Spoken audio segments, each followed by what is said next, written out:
At 95, Clint Eastwood finally speaks up about Robert Redford. Clint Eastwood was born Clinton Eastwood Jr.B. on May 31 Street, 1930 in San Francisco, California. From a young age, Eastwood's upbringing was shaped by the economic realities of the Great Depression, as his family moved often in search of work before finally settling in Piedmont, California. Standing tall and lean with a quiet confidence and rugged good looks, Eastwood's early life did not immediately point him toward Hollywood stardom. He worked odd jobs, including as a lifeguard, forest firefighter, and steel worker, while slowly developing an interest in performance. His natural presence and charisma eventually led him to small acting opportunities in the 1950s, though stardom would not come quickly or easily. His beginnings in the entertainment world were marked by persistence, resilience, and a gradual climb up the ladder of recognition. Eastwood's breakthrough came when he was cast as Rowdy Yates in the television western Rawhide 1959-1965.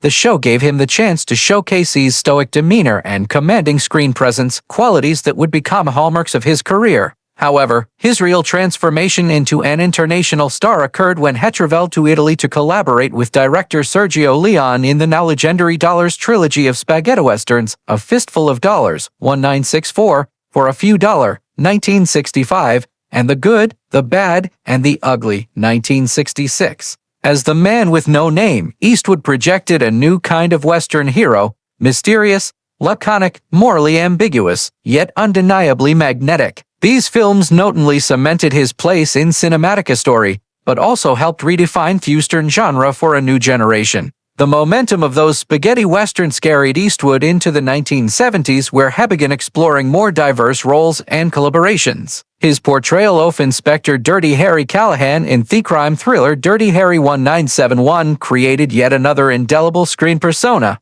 The character, a tough San Francisco cop with a relentless sense of justice and a willingness to bend their rules, became a cultural touchstone and was reprised in several sequels. The phrase, "Do you feel lucky, punk?" entered popular culture and remains one of the most quoted lines in film history. Eastwood's portrayal of Harry Callahan resonated with audiences in an era of social upheaval, giving voice to frustrations while also sparking debates about law, justice, and vigilantism. Even as he thrived as a leading man, Eastwood demonstrated an ambition to shape his career beyond acting. He founded his own production company, Malpaso Productions, which gave him greater control over the films he made. He soon moved behind the camera, directing and producing a wide range of projects that allowed him to experiment with storytelling styles and explore themes of morality, redemption, and human complexity. His directorial efforts began to win critical acclaim with early successes like Play Misty for Me, 1971, showing his skill at crafting suspenseful narratives. Over time, his work behind the camera garnered as much respect as his on-screen presence. Eastwood's career as a director reached extraordinary heights with films such as Unforgiven, 1992, which earned him Academy Awards for both Best Director and Best Picture and is often considered one of the greatest westerns ever made. Million Dollar Baby, 2004 repeated that triumph, again winning him Oscars in the same categories and confirming his status as one of the finest filmmakers of his generation. Other notable directorial works including Mystic River 2003, Letters from Uema 2006, American Sniper 2014, and Sully 2016 demonstrated his ability to tackle varied genres with emotional depth and precision. His directing style, characterized by efficiency, minimalism, and a focus on storytelling rather than spectacle, has earned him admiration not only in Hollywood, but across the global film community. Outside of his professional career, Clint Eastwood has led a life marked by both complexity and individuality.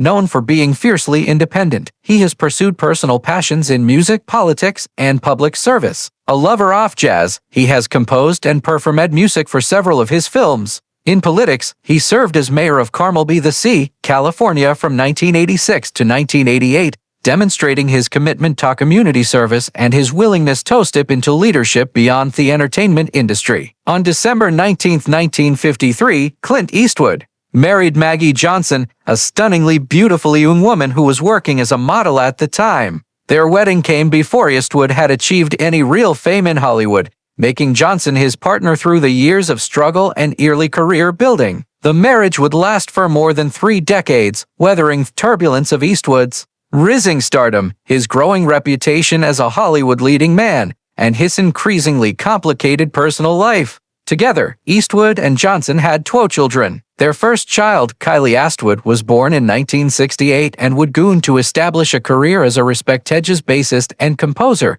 carving out his own identity in the music industry rather than following his father's path into acting. Their second child, Allison Eastwood, arrived in 1972 and later pursued acting and directing, appearing in films and eventually working behind the camera. However, the marriage was often marked by Eastwood's extramarital affairs, which were well known in Hollywood circles. After years of strain, Clint and Maggie finally separated, and the divorce became official in 1984. Reports suggest that as part of the settlement, Maggie Johnson received somewhere between $25 million and $30 million, a substantial sum that reflected both Eastwood's financial success by that time and the length of their union. While still married to Johnson, Eastwood became romantically involved with dancer and actress Roxanne Tunis. Their relationship began in 1959 and continued until around 1973, overlapping heavily with his marriage. It was during this relationship that Eastwood fathered his first known child outside of wedlock, a daughter named Kimber, born in 1964. Kimber's existence was not publicly acknowledged at the time and remained relatively private for many years, as Eastwood maintained a carefully managed public image. Roxanne Tunis was known to have been part of the Hollywood scene as a stuntwoman and dancer, and her long-term connection to Eastwood suggested a relationship that was both personal and professional. The relationship heavily came to an end, but it wasn't of the most significant early affairs in Eastwood's complicated dramatic history. In 1975, Clint Eastwood began a new chapter in his personal life when he moved in with actress Sandra Bullock. Their relationship was highly publicized and lasted for nearly 14 years, during which time they appeared together in a string of films, including The Outlaw Josie Wales, 1976, Every Which Way Loose, 1978, Bronco Billy, 1980, and Sudden Impact, 1983. The couple's partnership was not just romantic, but also professional, with Locke becoming a recognizable presence in Eastwood's films. To the outside world, their relationship appeared strong, but behind the scenes, it was fraught with complications. Eastwood was reportedly unfaithful during much of their time together, engaging in multiple affairs and fathering at least 3 children with other women during this period. Latch later spoke publicly about the betrayal she felt and their eventual breakup. In April 1989 was bitter, leading to a series of lawsuits and public disputes. The relationship with Locke marked one of the most dramatic and widely discussed periods of Eastwood's romantic life, underscoring the tensions between his public image and private behavior. Among the affairs Eastwood maintained while with Locke was a largely unpublicized relationship with Jocelyn Reeves, a flight attendant. The arrangement was kept quiet for years, but it resulted in the birth of 2 children. Their son, Scott Eastwood, was born in 1986 and would go on to follow in his father's footsteps as an actor, appearing in films such as The Longest Stride, 2015, and Pacific Rim, Uprising, 2018. Their daughter, Catherine, was born in 1988 and pursued a career in screenwriting and occasional acting. Their relationship with Reeves was conducted in secret, and Eastwood did not publicly acknowledge Scott and Catherine as his children until many years later, further contributing to the complexity of his family life. Following the end of his long-term relationship with Sandra Bullock in 1989,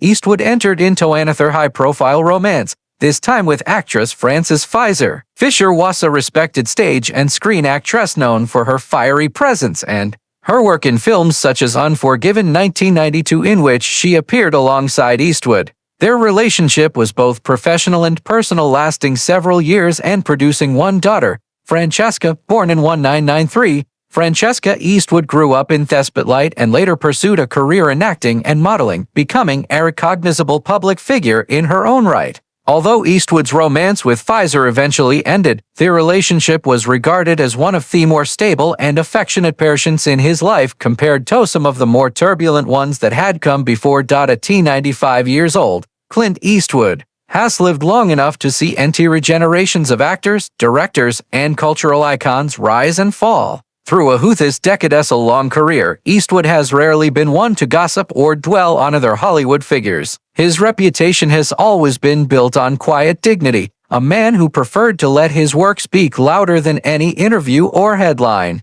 That is why when he finally decided to speak about fellow screen legend Robert Redford, the moment carried enormous weight. Both men shaped American cinema in ways that few others could match, and though their careers rarely intersected directly, their names have long been tied together as symbols of enduring star power. Eastwood, who has often been careful with his words, surprised many when he shared his thoughts. Robert has always been someone I respected from a distance, he began. We came up around the same time, and while we weren't often in the same circles, I always admired the way he handled himself. He had a style, a presence that was all his own. This was a rare moment of direct praise from Eastwood, who was not known for handing out compliments freely. The statement revealed that even in his own towering career, he remained aware of the artistry and influence of his contemporaries. The two actors represent different archetypes of American masculinity. Eastwood became the rugged face of Western, the silent gunslinger whose steely stare could command a scene with it a single word. Redford, on the other hand, embodied a polished charm. The golden-haired heartthrob who combined charisma with emotional vulnerability. Together, they painted two sides of the same cultural coin, and Eastwood seemed to acknowledge that duality. He wasn't like me, Eastwood explained, and that was the point. He did what he did better than anyone, and it worked. You couldn't mistake Redford for anyone else. Fans and critics have often imagined what it would have been like if the two icons had shared the screen. The pairing of Eastwood's stoic grit with Redford's effortless charisma might have been electric, yet it never happened. Eastwood addressed this too. P.O. Plelwis asked me why we never made a movie together. The truth is, the timing never lined up. He had his projects, I had mine, and neither of us wanted to compromise what we were doing. But I didn't think we needed to make a movie together to recognize what the other stood for. He was doing his thing and I was doing mine. Despite never collaborating, their careers often ran parallel. Both men eventually moved behind the camera where they proved to be as gifted as directors as they were as actors. Eastwood built a reputation for stripped-down, emotionally raw storytelling, while Redford created Sundance, nurturing independent voices that reshaped modern cinema. Eastwood acknowledged his achievement with genuine admiration. What Robert did with Sundance was remarkable. He gave opportunities to filmmakers who might never have had a shot. That's not easy. It takes vision. It takes guts. He created a legacy that will outlive us both. What makes Eastwood's reflection so powerful is the sense of perspective that only comes with age. At 95, he no longer speaks as a competitor or even as a contemporary. Instead, he looks back at the shared journey of two men who defined eras of film and left behind bodies of work that continue to inspire. I guess when you get to my age, you start thinking about the people who walked the same road. Eastwood said softly. Robert was one of those people. He carried himself with grace, and that's something I always respected. Hollywood isn't an easy place to survive with your dignity intact. He managed it. The comment was vintage Eastwood, measured, understated, yet filled with meaning. It wasn't flashy or sentimental, but it was heartfelt. In just a few words, he managed to capture the essence of Redford's contribution to cinema while revealing something of himself. For decades, audiences have admired Eastwood for his strength, his silence, and his command of the screen. But in this latter chapter of his life, his willingness to speak openly about his peers shows another side, one of reflection, humility, and gratitude. Eastwood's words about Redford serve as both attribute and a reminder. In the world of Hollywood, where egos often clash and rivalries dominate headlines, two giants of cinema managed to coexist, each carving out his own place in history.